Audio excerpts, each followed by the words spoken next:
Là, c'est Chloé. Et Emma, sa maman. Et là, c'est moi, la nouvelle centrale vapeur de Calor. Il faut que la robe de Chloé soit nickel car elle va à une fête ce soir. Et avec mon super bouclier anti-goutte, les taches de calcaire, on oublie. Impeccable. Chloé, c'est pas tes chaussures, ça? Calor.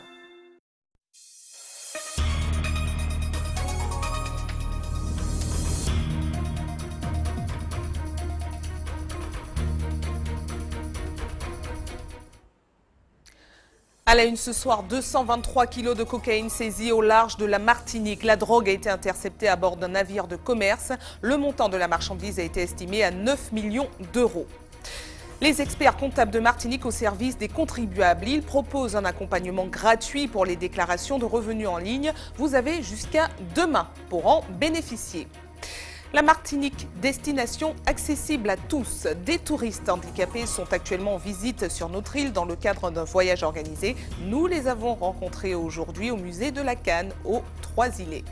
Et puis les élèves du collège Julien Nicolas ont commencé les commémorations de l'abolition de l'esclavage dès aujourd'hui. Ils se sont rendus sur le front de mer de Fort-de-France en hommage aux esclaves arrivés sur nos terres. Bonsoir à tous et bienvenue dans notre tranche info que vous pouvez suivre en direct sur Facebook. Nous commençons tout de suite avec cette importante saisie de cocaïne au large de la Martinique. 223 kilos de drogue ont été interceptés à bord d'un petit navire de commerce par la douane maritime et l'Ocertis. La valeur de la marchandise est estimée à 9 millions d'euros. 5 individus étaient à bord de l'embarcation, dont un déjà connu défavorablement de la justice. Ils encourent jusqu'à 30 ans de réclusion criminelle. Voyez les précisions recueillies par Alizé Lutran et Michelet François. Il s'agit d'un bateau qui vient de Saint-Vincent, qui allait vers les îles du Nord, probablement sur Saint-Martin, et que à travers un transport de marchandises régulier, les trafiquants passaient des grosses quantités de cocaïne destinées aux Caraïbes et fort probablement en rebond sur nos îles des Antilles françaises. Nous avons eu moins de saisies depuis le début de l'année, donc la marine a fait des interceptions de cannabis et nous cette première affaire en 2016, mais nos collègues douaniers de Guadeloupe ou de Martinique dans les aéroports de Guadeloupe, dans les conteneurs maritimes, donc les conteneurs de marchandises qui partent vers l'Europe, donc la grosse saisie de 800 kilos de cocaïne par exemple, il y en a eu d'autres, démontrent que les trafiquants s'adaptent, donc ils savent que nous sommes très efficaces autour de nos côtes des Antilles françaises, mais même en haute mer, donc ils savent que nous allons assez loin et le vecteur de conteneurs est maintenant aussi utilisé. Social maintenant avec la CSTM qui menace d'une grève générale. Le secrétaire général du syndicat a présenté en conférence de presse ce matin la situation sociale et économique de la Martinique qui serait, selon lui, catastrophique. Les membres du syndicat seraient mal vus dans leur entreprise et subiraient de grosses pressions au quotidien. Selon eux, il faut agir et vite. Voyez les précisions recueillies par Frédéric Messi. Partout où la CSTM est présente, nous constatons que c'est de l'intimidation, c'est des menaces et c'est une campagne lancée contre la CSTM, contre tous ceux et celles qui se revendiquent CSTM et que par conséquent, face à tout cela, nous ne pouvons pas rester immobiles et c'est pourquoi nous avons décidé, nous avons déposé un préavis de grève. Premièrement, dans l'entreprise Vedette Tropicale et par conséquent, l'employeur jusqu'à maintenant ne répond pas. Deuxièmement, nous avons un préavis de grève général que nous déposons dès demain matin, général, je dis bien général, et enfin un préavis de grève dans le transport. Politique maintenant, et nous partons à Paris avec le gouvernement qui a tenu ce matin son premier conseil des ministres. Après la traditionnelle photo de famille, la nouvelle ministre de l'Outre-mer, Annick Girardin, s'est rendue directement à la rue Oudinot pour se mettre au travail au plus vite. Elle a quand même pris le temps d'accorder un entretien à notre correspondant Éric Dupuis. Regardez. C'est une première à plus d'un titre. Pour les journalistes d'abord, qui ont été cantonnés inhabituellement pour un premier conseil des ministres au Palais de l'Élysée. Et puis aussi pour les participants tout juste nommés, à l'exception de la ministre des Outre-mer. Car avant d'emménager dans son bureau de la rue Oudinot, Annick Girardin a déjà travaillé dans 2 autres ministères. Et c'est cette expérience qui lui a permis de soumettre, dès ce premier Conseil des ministres, une demande au chef de l'État. J'ai fait remarquer qu'il y a déjà un certain nombre de réactions sur l'absence de la mer dans ce gouvernement. On verra effectivement dans les jours à venir, mais avoir une compétence spécifique, notamment liée aux différents bassins maritimes, pour aller plus loin. Aller plus loin sans repartir de zéro, c'est aussi l'aspect symbolique de sa nomination à ce poste. Poursuivre la politique outre-mer du précédent quinquennat. Il y a les dossiers effectivement urgents des territoires qui attendent une continuité dans ce qui a été fait, promis, les engagements, notamment en direction de la Guyane. Et puis il y a dans ce mois qui vient aussi quelques allers-retours dans ma circonscription, puisque comme d'autres ministres, je vais avoir une campagne à mener, donc il faudra mener tout ça de front et très très vite. Très vite, comme la nomination de son équipe qui sera connue à la fin du week-end. Car si Annick Girardin est bien consciente d'une chose, c'est que son temps lui est compté. ATV, toujours au cœur de l'actualité politique. Après la présidentielle, nous nous préparons à vous faire vivre les prochaines élections législatives. Coup d'envoi des grands rendez-vous dès ce soir. Et pour en parler, nous recevons notre rédactrice en chef, Kathleen Bilascopette. Bonsoir. Bonsoir Sabrina. Alors, ATV lance le premier grand rendez-vous ce soir, mais il y aura de gros dispositifs tout au long de ce mois-ci.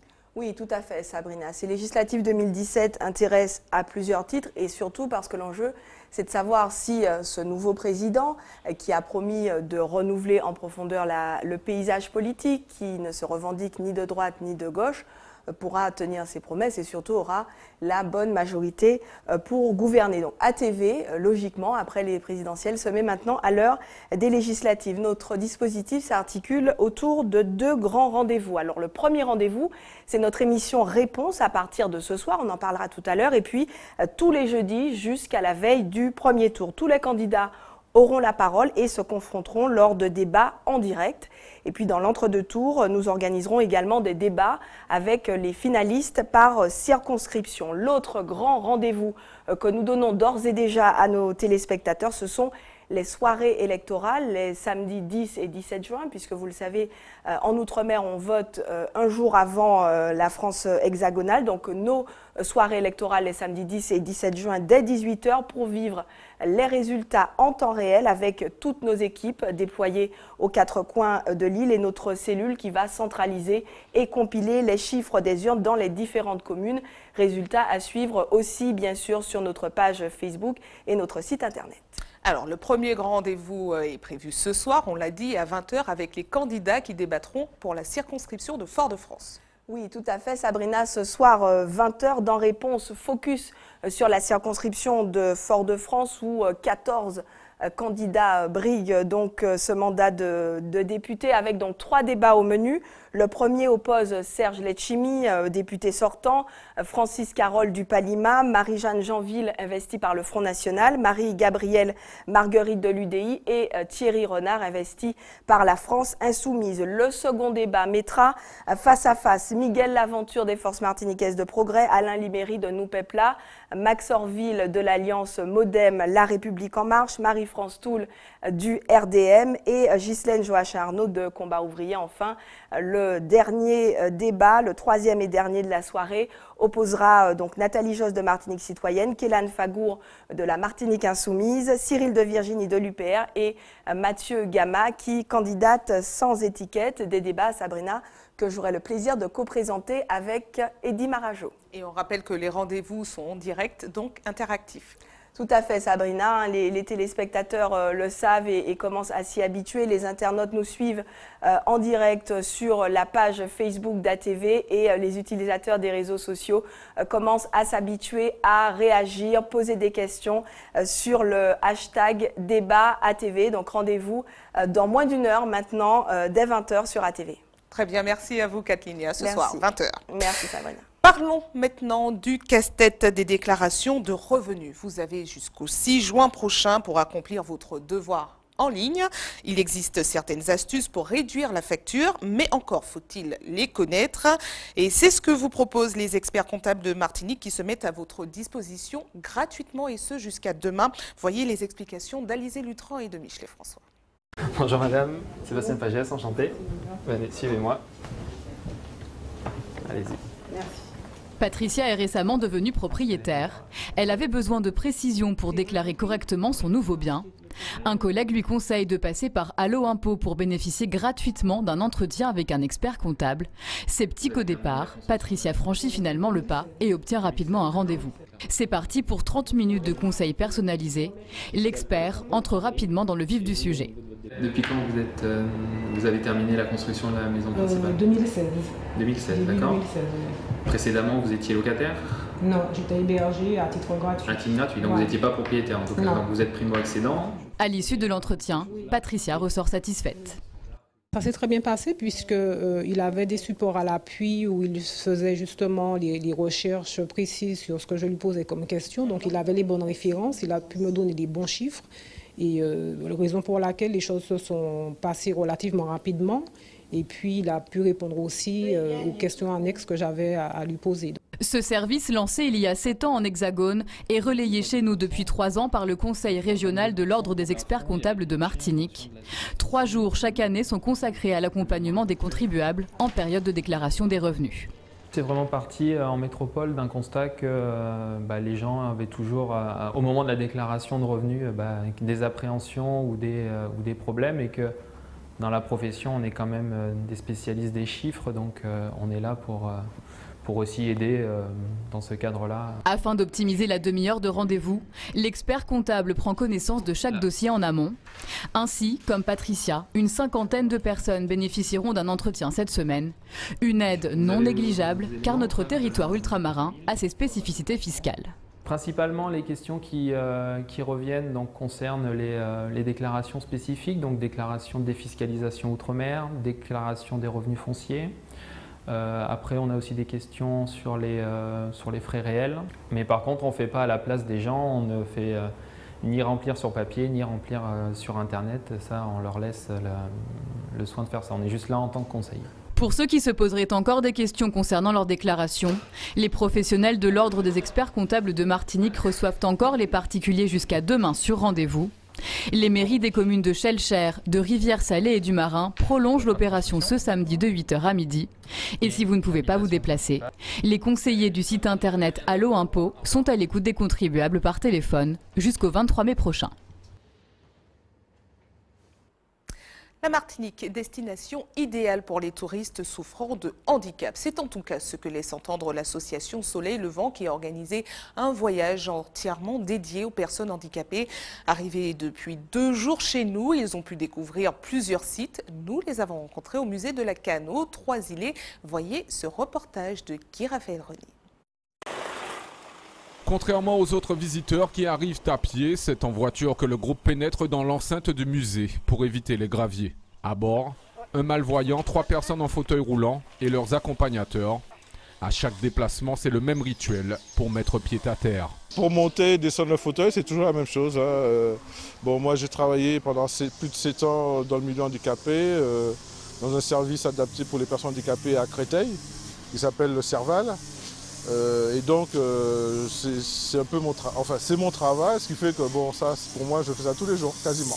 Pas de difficulté particulière au moment de commencer la visite. Seul bémol, l'accès à l'étage qui ne se fait que par des escaliers. Mais nos visiteurs en prennent plein les yeux et les oreilles, émerveillés par l'histoire de la Canne racontée par le guide. Le 15 juin 1502, au cours de son 4e voyage, Christophe a signalé l'île de la Martinique.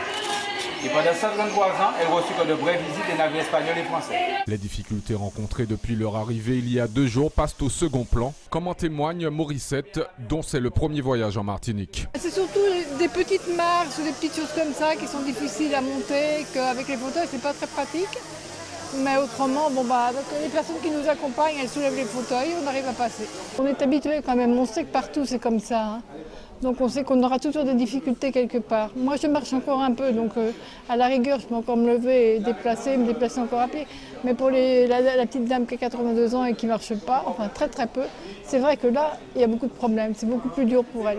Des vacances qui ne sont en revanche pas de tout repos pour Kadra, mère de Narges, qui évolue sur un fauteuil depuis 16 ans, dans une position quasi allongée. Pour les 2 femmes, certains moments sont générateurs d'angoisse. Par moments, il y a des endroits où c'est accessible. Par exemple, dans le restaurant, là où on se trouve, et puis à l'hôtel, il y a des lèvres d'élèves malades, j'appelle pas ça les ascenseurs. C'est pas très bien adapté. Cette nuit-là, on a passé la nuit à l'hôpital parce que ma fille a été bloquée dans l'ascenseur.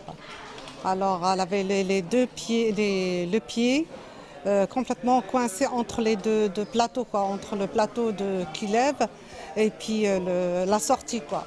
Donc on s'est trouvé à l'hôpital et puis malheureusement elle a fait des points de suture. Un voyage organisé par l'association Soleil Vert basée à Paris. En amont, c'est le président qui prépare le séjour. Hébergement, circuit de visite, transport, rien n'est laissé au hasard. Je tiens compte de l'handicap de chaque personne. Par exemple, j'ai une personne là qui a besoin d'une infirmière, elle a besoin d'un kiné, elle a besoin d'un lit spécial pour pouvoir... Voilà, donc je prends contact avec une société de location de matériel pour personnes handicapées. Après, je prends contact avec l'hôtel pour les prévenir qu'il y a un lit médicalisé qui va être mis en place dans une chambre. Et enfin, je m'occupe de tout, quoi. La préparation, tout le côté logistique du voyage. L'association existe depuis 1998 et compte une dizaine de voyages organisés à son actif. Les prochaines destinations sont le Portugal et une croisière en avril 2018 sur la Méditerranée avec une trentaine de participants. À 4 jours du 22 mai, les commémorations de l'abolition de l'esclavage ont déjà commencé dans les écoles. Les élèves du collège Julien Nicolas à Fort-de-France sont partis de leur établissement pour rejoindre le front de mer à pied. Ils se sont recueillis face à la mer en hommage aux milliers d'esclaves qui sont arrivés sur nos terres. Regardez ce reportage de Frédéric Mazy.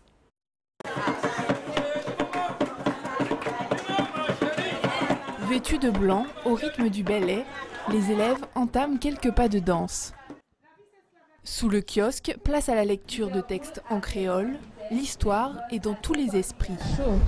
D'abord, ils ont sorti par le Portugal, l'Espagne, l'Angleterre et la France. Ceux qui sont morts, il faut les commémorer parce que il ne faut pas les oublier, ces gens-là. Ce sont des gens importants qui nous ont aidés à être libres. Et maintenant, on est libres. Nous les remercions d'une part pour ce qu'ils ont fait pour le combat qui était vraiment dur, qui était vraiment chaud là, ça c'est sûr, d'avoir fait ça pour maintenant être libre et égaux. Une commémoration de l'abolition de l'esclavage quelques jours avant le 22 mai, comme pour souligner que ce combat ne s'est pas fait en un jour, une histoire trop méconnue. Il n'y a pas toujours pressé, il n'y a pas toujours chaud de parler de l'esclavage, pas de vrai. Famille n'a pas toujours prendre temps pour parler de ça. Et puis, ils prennent temps rentrer dedans, mais là où ils prennent la peine d'expliquer, pour qu'il faut faire, ce n'est pas temps rester dans ce qui passe derrière, mais positionner comme maman qui du bout, et puis racine planter Martinique, et puis zèle ouvert sur la terre, ils ont accepté justement ça, qui fait partie de l'histoire, même si ils ont des têtes tournées à ce qui a passé à l'entour, au lion la terre. La marche se termine par un jeté de pétales de fleurs à la mer, ici où des milliers d'esclaves ont débarqué. C'est symbolique pour les esclaves, pour les Noirs. C'est un lieu symbolique parce que c'est ici même que des bateaux négriers déportaient des enfants plus petits que moi ou de mon âge, des femmes, des hommes. Des femmes qui subissaient également des traitements horribles. Ce souvenir de l'histoire sert justement une chose principalement à ne pas la renouveler, les mêmes erreurs. On est d'accord? Des pétales de fleurs envoyés dans l'eau salée, juste au-dessus de la plaque commémorative en hommage aux esclaves, posée presque jour pour jour il y a un an, pour ne jamais oublier. Autre sortie scolaire, cette fois-ci, ce sont les élèves de Washington qui sont venus chez nous. Pendant une semaine, la classe bilingue composée d'écoliers d'une dizaine d'années fera le tour de notre île pour découvrir nos richesses. Hier, c'est à la forêt Vatable aux Trois-Îlets qu'ils se sont rendus. Voyez ce reportage d'Alvin Courcy. Vous ouvrez comme ça et après, vous allez ajuster selon l'écartement des yeux. Ils ont à peine 10 ans, sont américains. Et pourtant, ce matin, c'est bien en français qu'ils écoutent avec attention les connaissances de cet ornithologue. À côté, c'est le trembleur gris avec des yeux tout jaunes. Colibri, frégate et même paille en queue, ils sont curieux de savoir comment certains oiseaux sont arrivés sur notre île. Pourquoi les hérons peuvent coloniser le monde? Ils sont en train de faire beaucoup de recherches pour connaître le motif. Mais des oiseaux, ils gagnent de la place dans le monde, comme ça. Nous avons un dortoir nichoir des ronds garde-bœufs. Là, ils peuvent voir tout de suite. Nous avons des oiseaux qu'ils peuvent voir facilement, que c'est le sporophile rouge-gorge, le sporophile sissi, le sucrier fale jaune, le gros bec. Enfin, il y a quelques espèces qu'ils peuvent voir facilement. Même s'ils ne les voient pas, ils vont les entendre parce qu'ils chantent en ce moment. C'est la période de reproduction. Donc, ils chantent bien. Et je les ai montré aussi les photos. Donc, ils peuvent déjà identifier selon la photo. Oh, wow! Depuis samedi, cette vingtaine d'élèves venus de Washington ont visité la montagne Pelée, une plantation de bananes, et après 2 heures de visite de la forêt Vatable, chacun d'eux est ravi de découvrir nos richesses. J'ai appris que les femelles n'ont pas aussi couleur que les mâles parce que quand ils couvrent les œufs, ils ne veulent pas se faire chasser par d'autres animaux. Ce que je préfère en Martinique, c'est la nourriture, comme le poulet. J'aime aussi la mer et il y a beaucoup de poissons et j'aime ça beaucoup. Tout le temps que j'étais à l'école, tout le monde a parlé de la Martinique et je pense que ça va aider mon français et il va m'aider de parler un peu mieux. Tout au long de l'année, ces élèves ont étudié les richesses de notre île en anglais et en français à Washington. Ce voyage est l'aboutissement réussi d'un projet pédagogique qui allie l'utile à l'agréable. Ils étaient vraiment très enthousiastes, très pressés de voir tout ce qu'ils ont étudié en classe, de rencontrer des Français, parce qu'on est sur un territoire français. Donc pour eux, ils vont en France. Donc ils étaient très pressés de pouvoir s'exprimer tout seuls, faire des achats sans que la maîtresse leur dise comment ils doivent s'exprimer. Enfin, ils se sentent libres de pouvoir s'exprimer, de pouvoir découvrir aussi tout ce qu'on a vu en vidéo, en classe ou dans les livres d'histoire et de sciences. Après avoir découvert notre patrimoine naturel, ces élèves iront à la visite de leurs camarades français de l'école primaire du Vauclin Algues Marines avant de repartir samedi à Washington. L'avenir des territoires insulaires, une thématique abordée dans un colloque au campus de Schellcher. Les chercheurs en thèse de l'Université des Antilles se sont penchés sur notre patrimoine naturel et culturel. Une occasion de rassembler les forces vives de recherche de notre territoire pour mieux comprendre ces enjeux. Voyez les précisions recueillies par Alvin Courcy. À l'Université des Antilles, on compte plus d'une centaine de doctorants. Il y a actuellement depuis peu 2 écoles doctorales qui recensent plusieurs disciplines qui vont de l'économie aux sciences naturelles en passant par la littérature, la traductologie, etc. Et l'ensemble de ces doctorants généralement ont des thèses qui portent sur les problématiques des enjeux sociétaux, notamment dans la Caraïbe. J'ai soutenu ma thèse en décembre, une thèse qui portait sur la microbiologie à travers la qualité des produits de la mer. Donc comment j'ai été au contact des pêcheurs et aquaculteurs pour venir comprendre l'altération de nos produits qui sont dans des filières plus ou moins développées de commercialisation. Donc venir comprendre ce qui se passe sur la chair des poissons. Alors essentiellement d'un point de vue bactériologique, c'est-à-dire au niveau des bactéries, puisque ce sont elles qui sont responsables des signes d'altération.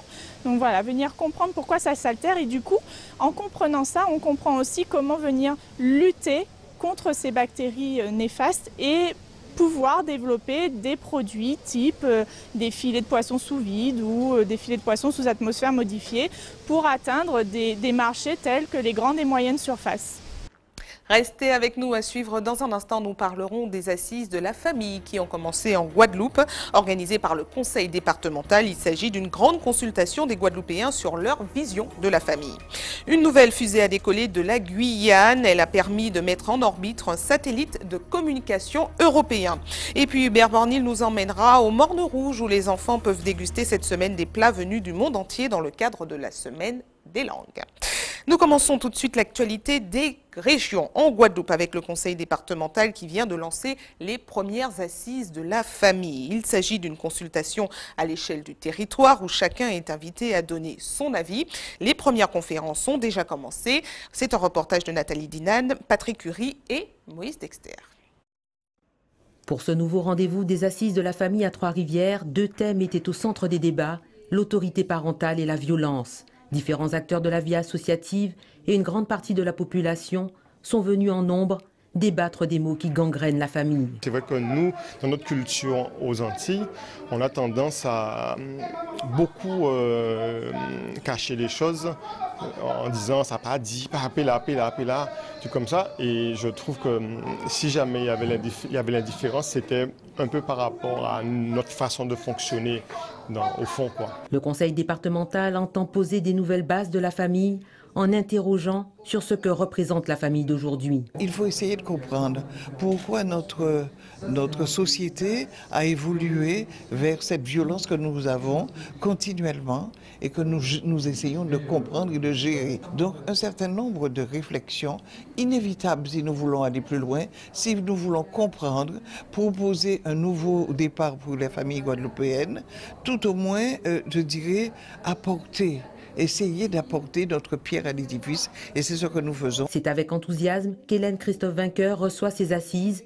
Elle y voit là une des pistes pour éradiquer la violence. Cette initiative du conseil départemental, elle est fondamentale, parce que nous nous rendons compte que nous avons une société qui a beaucoup évolué très vite, et qui effectivement a perdu ses repères. Je ne dis pas qu'on doit retourner aux vieilles méthodes, mais il faut pouvoir véritablement essayer de comprendre ce qui se passe maintenant. Une manifestation qui reçoit un bon accueil de la population, en quête de réponses et de solutions pour retrouver les fondements d'une famille guadeloupéenne. Direction la Guyane maintenant, où une nouvelle fusée a décollé avec succès. Un satellite de communication européen a été placé sur orbite. Il desservira l'Amérique du Nord, l'Amérique centrale, le Mexique et la Caraïbe. C'est un reportage de Charlotte Fleury. Regardez. 3, 2, 1, top, décollage, lift-off.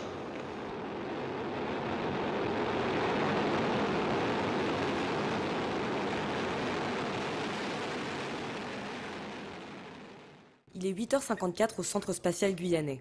Le satellite SES-15 vient tout juste d'être lancé par Soyouz. Cette mission est plus longue que les autres. Elle durera 5 heures, 18 minutes et 28 secondes. Parmi les chanceux qui ont pu assister au lancement du satellite, on trouve notamment des personnes venues en Guyane pour les vacances ou pour le travail. Une grande première pour ces derniers, qui semblent encore impressionnés par les images qu'ils viennent tout juste de voir. C'était fort appréciable de pouvoir assister au lancement avec tous les préparatifs et de pouvoir visualiser la chose concrètement.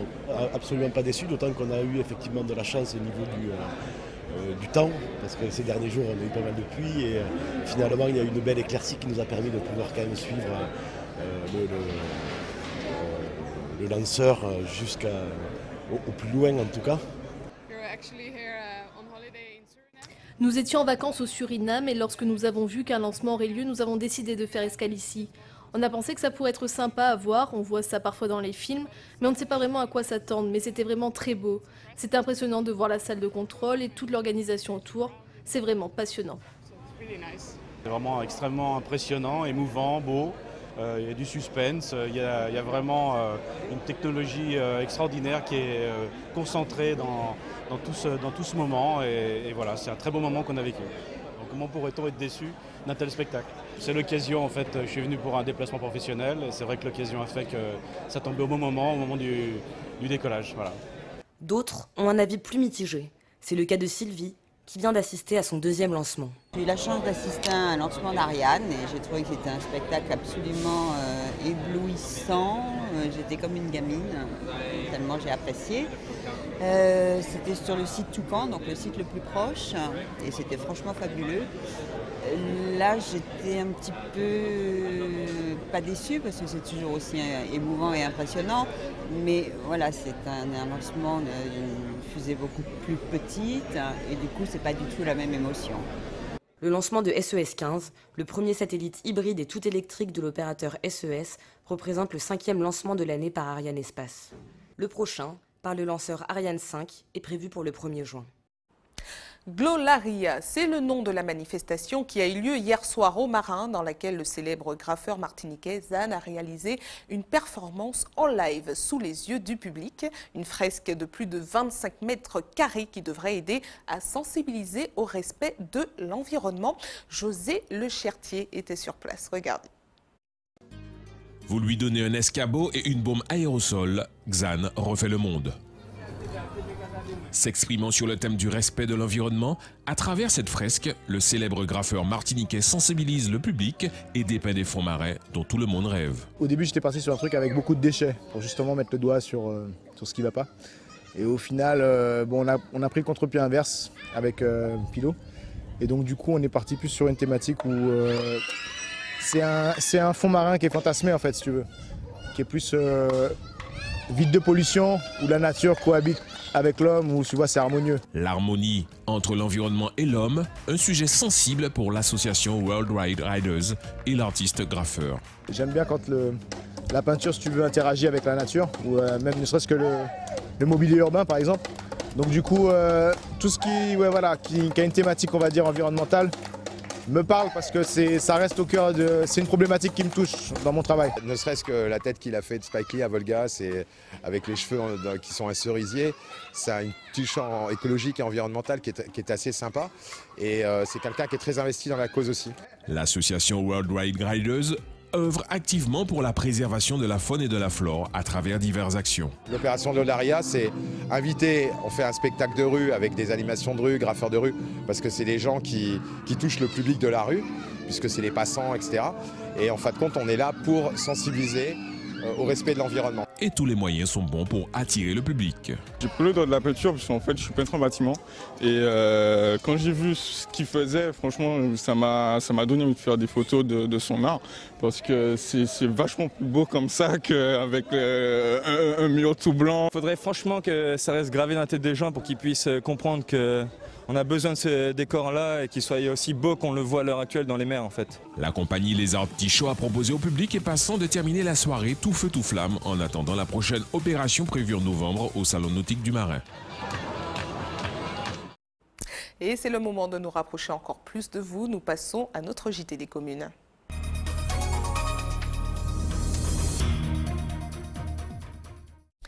Un JT des communes qui commence au Morne Rouge avec les agents de la cantine municipale qui ont choisi de fêter la semaine des langues à leur manière. Ils font découvrir aux enfants les spécialités culinaires du monde entier.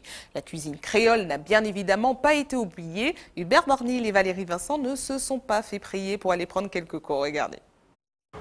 Durant toute la semaine, on a mangé des plats de différents pays. Ça a été espagnol, portugais. Et aujourd'hui, alors là, regardez, j'ai dit derrière. Aujourd'hui, on prépare le porc, cochon local avec les dachis ici et les haricots rouges. Je peux vous dire que c'est très bon. La cantine, comme au bon vieux temps, pour ceux qui l'ont connue à l'époque, ça rappelle évidemment d'intenses souvenirs d'enfance. Pour la plupart des générations actuelles, c'est carrément un monde nouveau.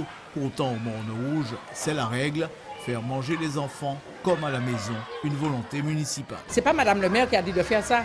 Nous sommes en pleine semaine des langues et l'idée est venue. Les agents ont eu cette bonne idée de préparer une semaine, donc chaque jour un menu différent. Lundi c'était anglais, mardi c'était marocain, aujourd'hui c'est créole et demain espagnol. Personnellement, toi, qu'est-ce que tu préfères? Ben, moi, je goûte à tout puisque je voyage tout le temps. Donc, j'aime tout, mais je préfère le local. Et ce sont surtout les palais qui ont été sollicités. Enjoy your meal. C'était bon? Qu'est-ce que tu as mangé? Du gâchis. Avec? Ben, c'était bon.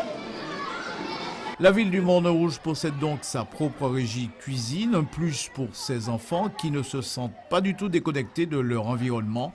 Et c'est avec surtout beaucoup de cœur que les agents préparent les quelques 1000 repas quotidiens. Le menu, c'est de la tomate.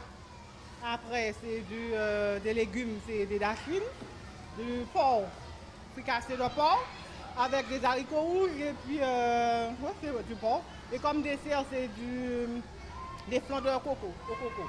Quand c'est des légumes verts, ils n'aiment pas. Mais quand c'est des pâtes, des trucs comme ça, ils vont manger. Mais le reste, ils ne vont pas manger. Oui. Donc on mange bien à la cantine du Morne Rouge. Du Morne Rouge. Les enfants ont certes apprécié les cuisines du monde, mais le traditionnel haricot rouge viande de cochon a connu un grand succès. Certains ont carrément vidé leur assiette. Je suis entouré de Ornella et Mirella. On met la sauce, je crois, c'est comme ça. Voilà, un petit peu de sauce. Et on met la viande, voilà. 270 couverts tous les jours. Ça se passe ainsi. C'est du boulot hein, quand même, hein. Mine de rien. Hein. Ah ouais, excellent, bon appétit. Et oui, c'est du boulot. Information pratique avant de refermer cette édition pour ceux qui souhaitent faire un don de sang demain. Comme chaque vendredi, un camion de l'EFS sera stationné sur le parking de la Grande Récré de 13h à 18h à Cocotte-du-Cos. Une équipe de l'EFS sera également à votre disposition de 9h à 16h à la Maison du Don au CHU Pierre-Zobda Kittmann au quartier La Ménard à Fort-de-France. Et c'est la fin de cette tranche info de ce journal local et régional. Mais ne bougez pas, on se retrouve dans une poignée de secondes avec En Tchè Pays. A tout de suite.